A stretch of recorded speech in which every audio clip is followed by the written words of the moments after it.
नमस्ते, good morning. आज हम लोग पढ़ेंगे डायरेक्ट वेरिएशन या डायरेक्ट प्रोपोर्शन के बारे में। डायरेक्ट प्रोपोर्शन या डायरेक्ट वेरिएशन होता क्या है, इसमें हम क्वेश्चन को सॉल्व कैसे करेंगे, किस तरह से हम इसको पहचानें, ये सारी बातों का जवाब इस वीडियो में मिलने वाला है। तो वीडियो के अंत तक बने रहें। तो चलिए शुरू करते हैं। सबसे पहले डायरेक्ट वेरिएशन होता क्या है? तो डायरेक्ट वेरिएशन का मतलब है वैसी दो चीजें जिनमें इस तरह का रिलेशन होता है कि कोई अगर एक बढ़ता है, इंक्रीज करता है, तो दूसरा भी इंक्रीज करता है। कोई अगर एक घटता है, डिक्रीज करता है, तो दूसरा भी डिक्रीज करता है। तो इस तरह का जो रिलेशन होता है इसको हम लोग बोलते हैं डायरेक्ट वेरिएशन। जैसे एग्जांपल में हम लोग लेते हैं कि अगर 1 लीटर पेट्रोल पे कोई गाड़ी अगर 50 किलोमीटर जाती है तो इसका मतलब है कि 2 लीटर अगर पेट्रोल यूज करेंगे तो 100 किलोमीटर जाएगी। अगर 3 लीटर यूज करेंगे तो 150 किलोमीटर जाएगी। तो यहां पे क्या है कि पेट्रोल बढ़ा रहे हैं तो डिस्टेंस भी ज्यादा कवर कर रहा है।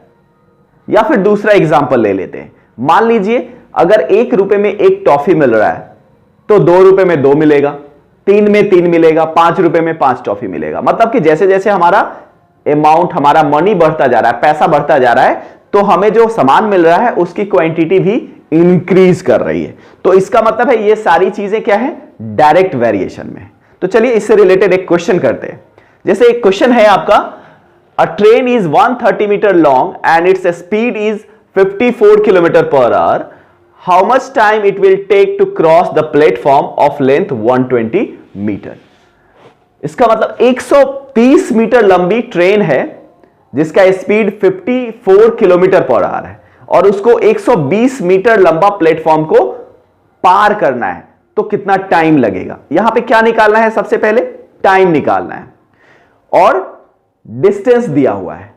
अब एक चीज ध्यान में देने वाली बात है कि अगर कम डिस्टेंस कवर करना है तो टाइम कम लगेगा, अगर डिस्टेंस ज्यादा हो जाएगा तो टाइम ज्यादा लगेगा।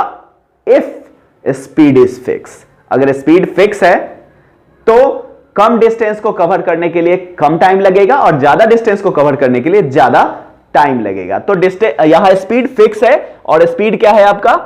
54 किलोमीटर पर आवर।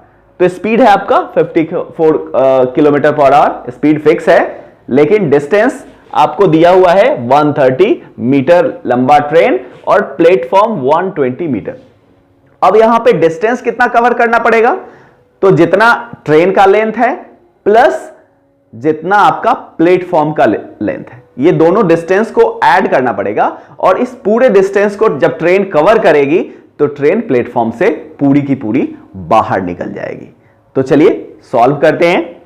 सबसे पहले यहां पे जो स्पीड दिया हुआ है वो किलोमीटर पर आवर में है। अब छोटे से प्लेटफॉर्म को पार करने में ट्रेन को टाइम बहुत कम, सेकंड में लगेगा, ठीक है। तो इसलिए हम सबसे पहले स्पीड को मीटर सेकंड में चेंज कर लेते हैं। यह है हमारा 54 किलोमीटर पर आवर। अब 54 किलोमीटर है तो 54 किलोमीटर को मीटर में चेंज करने के लिए 1000 से मल्टीप्लाई करना पड़ेगा और 1 आवर इक्वल टू होता है आपका 60 इंटू 60 सेकेंड। क्यों? क्योंकि 1 मिनट में 60 सेकेंड और 1 घंटे में 60 मिनट होता है, इसलिए 1 आवर में कितना होगा? 60 इंटू 60 सेकेंड। अब यहां पे हम क्या करेंगे? 10 से 60 को काटेंगे, 10 से 6 टाइम्स, और 10 से 1000 को काटेंगे तो ये हो जाएगा हमारा 100। अब उसके बाद यहां पे फिर 10 से हम 60 को कट करेंगे, 10 6 जा और 100 को तो हो जाएगा 10। 6 से अगर हम 54 को कट करते हैं तो 6 9 जा 54। अब देखिए ऊपर क्या बचा? ऊपर हो गया आपका 9 इंटू 10, नीचे हो गया आपका 6 मीटर पर सेकेंड। और भी छोटा हो सकता है तो इसको 3 3 जा 3 2 जा और 2 5 जा, तो रिजल्ट हो गया 3 5 जा 15 मीटर पर सेकेंड। ट्रेन का स्पीड क्या हो गया? 15 मीटर पर सेकेंड। अब हम इस क्वेश्चन को सॉल्व करने का कोशिश करते हैं। तो यहां पे क्या है सबसे पहला काम हमको करना है यहां पे कि अब ये तो पहले हमें पता चल चुका है कि ये क्या है, डायरेक्ट वेरिएशन का है।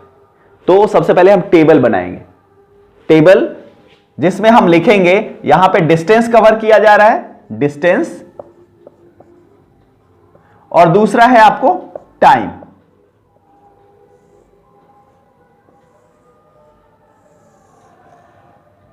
डिस्टेंस हम लोग ले रहे हैं मीटर में और टाइम ले रहे हैं सेकंड में। और यहां पे डिस्टेंस कितना कवर करना है, डिस्टेंस इक्वल्स ट्रेन का length 130 metre plus platform 120 metre, that is 250। तो डिस्टेंस हो गया हमारा 250 मीटर। और इसमें टाइम क्या लगेगा ये हमको निकालना है, तो यहां पे हम y लेट कर लेते हैं। उसके बाद यहां दिया हुआ है 15 मीटर पर सेकेंड, इसका मतलब है कि ट्रेन 15 मीटर एक सेकेंड में कवर करती है। अब ये टेबल कंप्लीट हो गया। अब यहां पे क्या है, इट इज डायरेक्ट वेरिएशन।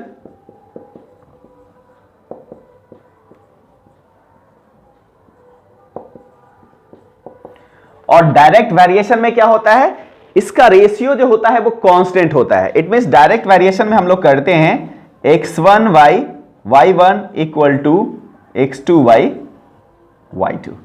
अब यहां पे x1 क्या है 250 और y1 क्या है y है, x2 है 15 और y2 है आपका 1। अब इसको सॉल्व करेंगे, यहां पे क्रॉस मल्टीप्लिकेशन कर देते हैं हम लोग, तो हो जाएगा आपका y into 15 equals 250 into 1, that is y equals 250 upon 15। अगर 5 से इसको हम रिड्यूस करें, 5 3 जा 5 5 जा, तो ये हो गया आपका 50/3 सेकेंड। अगर मिक्स फ्रैक्शन में लिखना चाहें तो इसको डिवाइड कर देंगे, 16 2/3 सेकेंड। ये हो गया टाइम 16 2/3 सेकेंड। इतने सेकेंड में ये ट्रेन पूरे प्लेटफॉर्म को पार कर जाएगी। एक और क्वेश्चन करते हैं हम। The next question, the cost of 15 metres of cloth is 2250। Then what is the length of this cloth can be purchased for ₹3000। 15 metre कपड़े का जो दाम है वो 2250 है, तो 3000 में उसी कपड़े को कितना खरीदा जा सकता है, कितना लेंथ का कपड़ा खरीदा जा सकता है 3000 रुपीज में। तो चलिए इसको हम लोग सॉल्व करने की कोशिश करते हैं। अब यहां पे चूंकि 15 मीटर क्लॉथ और 2250 ये भी डायरेक्ट प्रोपोर्शन है, क्योंकि जैसे ही लेंथ बढ़ेगा तो कॉस्ट बढ़ेगा, क्योंकि पर मीटर कॉस्ट यहां फिक्स होगा। कोई भी क्लॉथ अगर खरीदते हैं तो पर मीटर कॉस्ट उसका क्लॉथ फिक्स रेट फिक्स होता है। तो जितना ज्यादा हम क्लॉथ खरीदेंगे मनी हमको उतना ही ज्यादा पे करना पड़ेगा। इसका मतलब है कि अगर लेंथ बढ़ेगा तो कॉस्ट बढ़ेगा। इसका मतलब ये डायरेक्ट प्रोपोर्शन में है। तो चलिए इसको सॉल्व करते हैं। सबसे पहले हम लोग क्या करेंगे, टेबल तैयार करेंगे, और टेबल में क्या होगा, लेंथ ऑफ क्लॉथ और कॉस्ट। लेंथ ऑफ क्लॉथ, और ये किस में होगा, मीटर में, और दूसरा होगा कॉस्ट, और ये किस में होगा, रुपीस में होगा।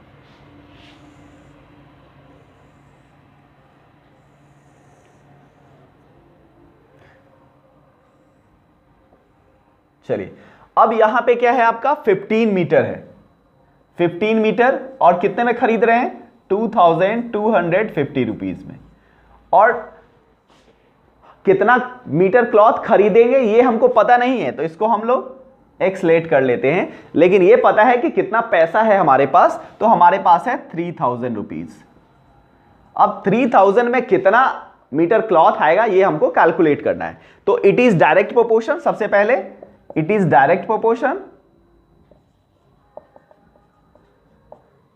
डायरेक्ट वेरिएशन और प्रोपोर्शन दोनों एक ही बात है। It is direct variation, so x1y y1 equals x2y y2। अब यहां पे क्या है, x1 क्या है आपका 15 और y1 क्या है 2250 इक्वल्स x2 हमको पता नहीं है, x है, और y2 हमको पता है 3000।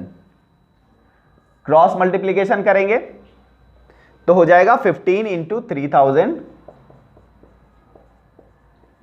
Equals x into 2250।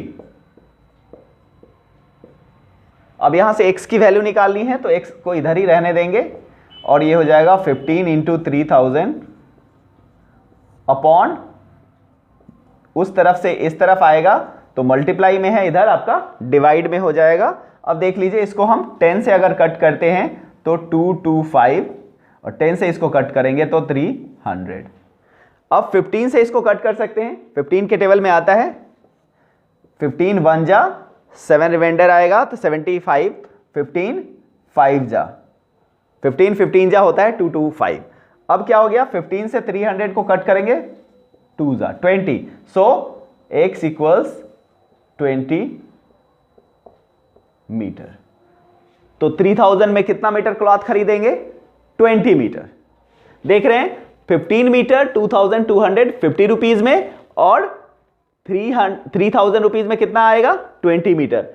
15 2250 and 20 then 3000, so it is direct variation. अगर वीडियो अच्छा लगा हो तो मेरे वीडियो को लाइक करें, कमेंट करें और अपने फ्रेंड और सर्कल में शेयर करें।